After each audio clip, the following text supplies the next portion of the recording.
Falar de economia agora.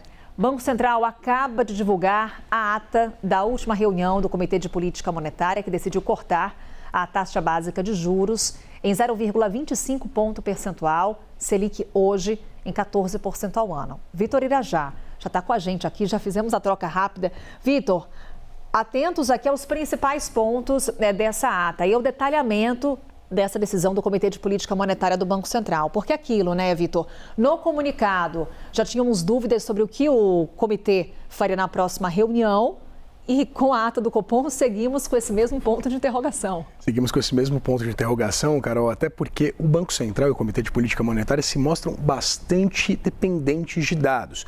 Isso é trazido de forma categórica. Agora, por essa ata que acaba de ser publicada, a gente está aqui destrinchando esse detalhamento, né, de uma decisão unânime pelo corte de 25 pontos base, levando a Selic de 14,25 para 14% ao ano. E o Banco Central mostra exatamente essa manutenção de um cenário bastante preocupante, com a inflação ainda desancorada e denotando exatamente essa dependência de dados e da conjuntura, da análise da conjuntura econômica como um todo, tanto no balanço de riscos domésticos quanto com o balanço de riscos principalmente do exterior, para tomar qualquer tipo de decisão nas próximas reuniões. A gente lembra, inclusive, que o próprio Banco Central compila a percepção de mercado, publica toda segunda-feira o Boletim Focus, e a gente trouxe isso ao longo dessa semana, né, Carol, na própria segunda-feira, ontem, que o próprio mercado já começou, inclusive, a precificar, manteve, né, essa precificação de uma Selic de 13,75% ao ano.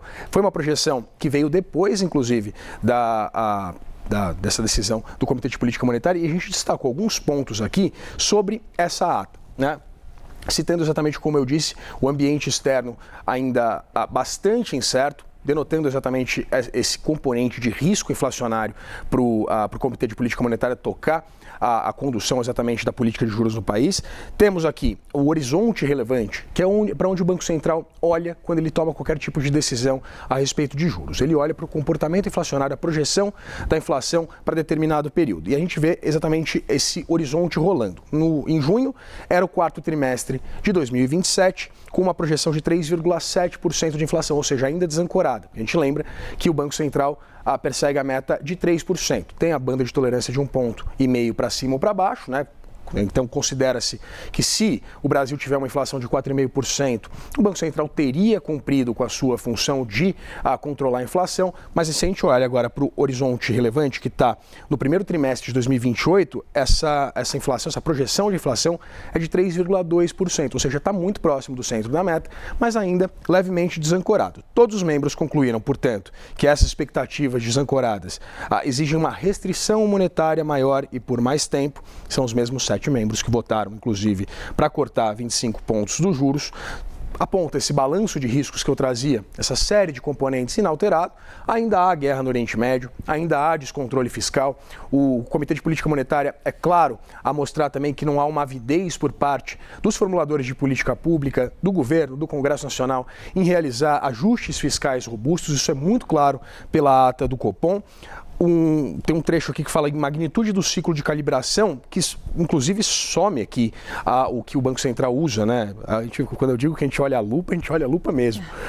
Sumiram ritmo e extensão, né? Exatamente mostrando que o Banco Central, na verdade, está focado nos dados, né? Ele é dependente exatamente desse comportamento, até porque a gente tem acompanhado uma volatilidade muito significativa desses componentes que tangem a risco. E se a gente acompanhar exatamente esse comportamento, por exemplo, do preço do barril do petróleo, há uma projeção de um petróleo menos pressionado do que a gente acompanhou no primeiro semestre do ano. Mas há uma citação, principalmente agora pensando do ponto de vista doméstico, sobre a expansão do crédito direcionado, fatores que tangem também esse risco eleitoral mais significativo, e também a citação a esse mercado de trabalho bastante resiliente que a gente tem no Brasil, o que evidentemente fomenta a perspectiva de uma inflação mais pressionada também do ponto de vista de demanda, não só de oferta, como é o caso do petróleo. Carol? É um cenário de incerteza descrito pelo Banco Central. Aqui, inclusive, está em destaque num dos trechos dessa comunicação da ata do Copom, destacando, por exemplo, o ambiente externo, guerra no Oriente Médio, ainda gerando uma série de incertezas. E por conta desse cenário incerto, o Banco Central adota cautela na condução da política monetária e deixa essa dúvida com relação ao que pode acontecer na próxima reunião. Tem um aspecto que é interessante, Carol, só para a gente trazer. Claro. Há uma separação no que chama-se no mercado de preços livres e preços administrados. Os preços administrados, teoricamente, são aqueles que dependem de concessão, preço da energia elétrica, e os preços livres são os preços, literalmente livres, no mercado, no varejo, no setor de serviços. E a gente vê exatamente essa distinção com o Banco Central apontando por uma perspectiva aí, olhando lá para o primeiro semestre, o primeiro trimestre de 2028, uma perspectiva dos preços livres variando em 3,1%, ou seja, com uma proximidade muito significativa do centro da meta. Já os administrados, que o Banco Central teria menos controle, esses causariam uma pressão inflacionária maior, com um incremento projetado de 3,5% lá. Por falar em inflação, hoje temos a divulgação do IPCA. Será que teremos aí uma surpresa positiva para animar o mercado, Vitor? Se a gente seguir o que a prévia da inflação apontou, é muito possível que sim, Carol. A gente, inclusive, também separou essas projeções feitas tanto pela Broadcast, nossa parceira lá no CNN Money, quanto também pela agência Reuters, que projetam exatamente um comportamento inflacionário menos significativo. Você vê na sua tela essas projeções compiladas tanto pela Reuters quanto pela Broadcast, apontando para um incremento, pelo menos essa é a perspectiva, uma alta de 0,03% nesse IPCA fechado de julho. Com o acumulado em 12 meses, essa taxa, portanto, chegaria a 4,4%, isso segundo as duas projeções, tanto a feita pela Reuters quanto pela Broadcast, apontando exatamente essa perspectiva de um avanço menos significativo.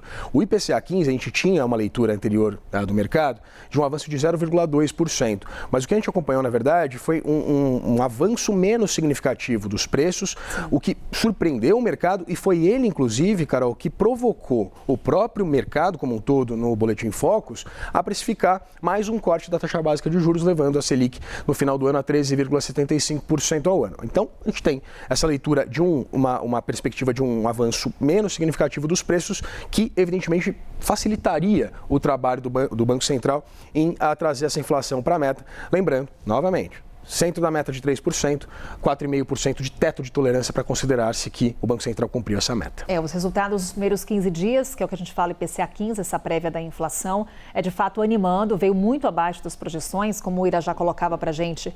A projeção era de 0,2%, vem 0,06%.